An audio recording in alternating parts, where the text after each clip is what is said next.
Next जो बात आती है वो है documents to be issued by the principal. जब कोई भी प्रिंसिपल गुड्स सेंड करेगा for the job work, for example thread हमारे केस में जो है सेंड किया जा रहा है, तो ऐसे में अब हमने प्रीवियसली डिस्कस किया कि ये सप्लाई नहीं माना जाएगा, इस पर कोई जीएसटी की बात नहीं होगी अगर हमने with in specified period in goods को वापस मंगा लिया, प्लस हमने जो है जीएसटी डिपार्टमेंट को इंटीमेशन दी कि कौन सी गुड्स कब सेंड की गई, कब उसको वापस मंगाया गया। तो ऐसे में ये जो ट्रांसफर है इस पर कोई जीएसटी की बात नहीं होगी। अब बात आई कि स्टिल ये गुड्स ट्रांसफर की जा रही है, तो ऐसे में इन गुड्स की क्या होगी, मूवमेंट होगी।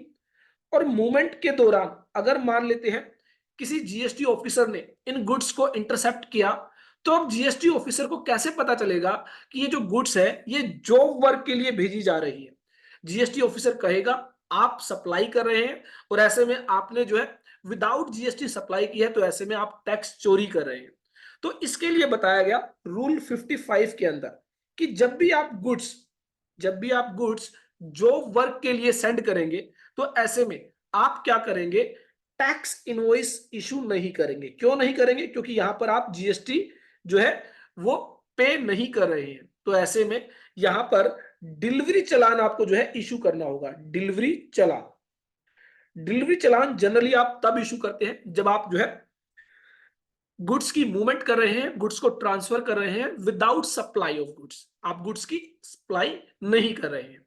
तो ऐसे में यहां पर क्या करेंगे, आप डिलीवरी चालान जो है वो डिलीवरी चालान आप जो है इशू करेंगे for the transfer of this goods for job work.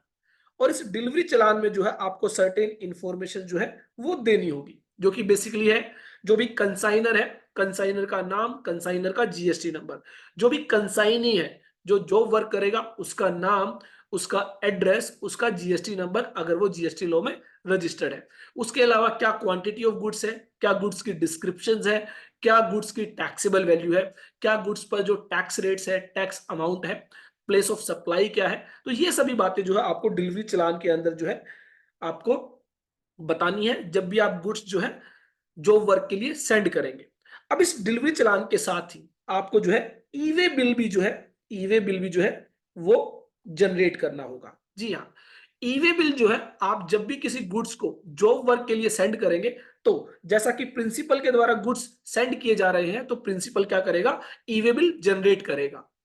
अब यहां पर एक बात का आपको ध्यान रखना है, ई वे बिल के जो प्रोविजंस हैं आप देखेंगे रूल 138 के अंदर आपको जो है ई वे बिल के प्रोविजंस दिए गए हैं।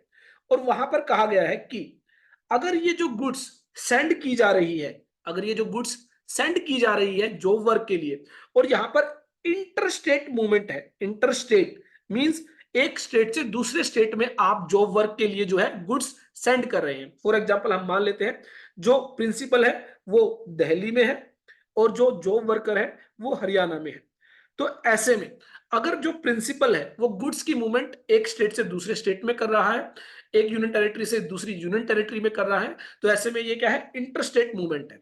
तो ऐसे में यहां पर आपको याद रखना है कंपल्सरी, यहां पर जो है कंपल्सरी आपको ई वे बिल जनरेट करना होगा, कंपल्सरी ई वे बिल।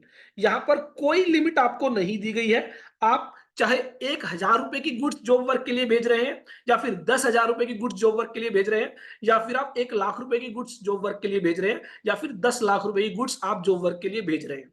इंटरस्टेट मूवमेंट के केस में आपको अगर गुड्स जॉब वर्क के लिए भेजना है, तो ऐसे में कोई लिमिट यहां पर नहीं दी गई है मॉनेटरी, ऐसे में आपको compulsory e way bill generate करना ही होगा। तो जो प्रिंसिपल है वो ई वे बिल जनरेट करेगा और जो है डिलीवरी चालान इशू करेगा और उसके साथ गुड्स की मूवमेंट होगी। और अगर मान लेते हैं यह जो मूवमेंट है यह इंट्रा स्टेट मूवमेंट है, आप जो है एक ही स्टेट के अंदर जो है गुड्स सेंड कर रहे हैं for job work, for example Delhi में प्रिंसिपल है और दिल्ली में ही जो जॉब वर्कर है वो जो है दिल्ली में ही है, तो ऐसे में ये जो गुड्स की मूवमेंट हो रही है ये क्या है, intra state movement with in the state. तो ऐसे में यहां पर जो आपका स्टेट जीएसटी लॉ है वो एप्लीकेबल होगा, और जो स्टेट जीएसटी लॉ में लिमिट बताई गई है, उस लिमिट से ज्यादा अगर आप गुड्स सेंड कर रहे हैं तो आपको ई वे बिल जनरेट करना होगा। अगर विद इन द लिमिट आप गुड्स सेंड कर रहे हैं तो ई वे बिल जनरेट करने की जरूरत नहीं है। तो फॉर एग्जांपल दिल्ली के अंदर अगर आप इंट्रास्टेट मूवमेंट कर रहे हैं तो अप टू 1 लाख रुपीज अगर गुड्स की वैल्यू है तो आपको जो है ई वे बिल जनरेट करने की जरूरत नहीं है, नो ई वे बिल। लेकिन अगर आप जो है एक्सीडिंग 1 लाख रुपीज अगर गुड्स की मूवमेंट कर रहे हैं तो ऐसे में आपको जो है ई वे बिल जनरेट करना होगा।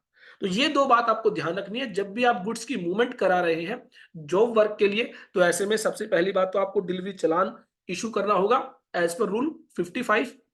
सेकेंडली, आप ई वे बिल जनरेट करेंगे, अगर ये एक इंटरस्टेट मूवमेंट है तो आपको compulsory e way bill generate करना है। विदाउट विदाउट जो है जो आपकी वैल्यू ऑफ गुड्स है उसके उसको वो इरेलीवेंट है आपके लिए, उसको आपको देखना ही नहीं है। अगर आप 1 रुपए की गुड्स भी जो वर्क के लिए भेज रहे हैं और इंटरस्टेट मूवमेंट है तो आपको जो है ई वे बिल जनरेट करना ही है। लेकिन अगर इंट्रास्टेट मूवमेंट है, स्टेट के with in the state he movement आप करा रहे हैं, दिल्ली में आप है प्रिंसिपल और दिल्ली में ही जॉब वर्कर है, तो ऐसे में कहा गया कि जो स्टेट जीएसटी लॉ है वो एप्लीकेबल होगा और स्टेट जीएसटी लॉ में जो लिमिट दी गई है वो आप जो है अप्लाई करेंगे। फॉर एग्जांपल दिल्ली के अंदर आपको up to 1 lakh rupees e way bill generate करने की जरूरत नहीं है, over and above 1 lakh rupees आपको ई वे बिल जनरेट करना होगा। तो ऐसे में जो है यहां पर आपको देखना है कि आप कितने रुपए की गुड्स जो है जॉब वर्क के लिए भेज रहे हैं।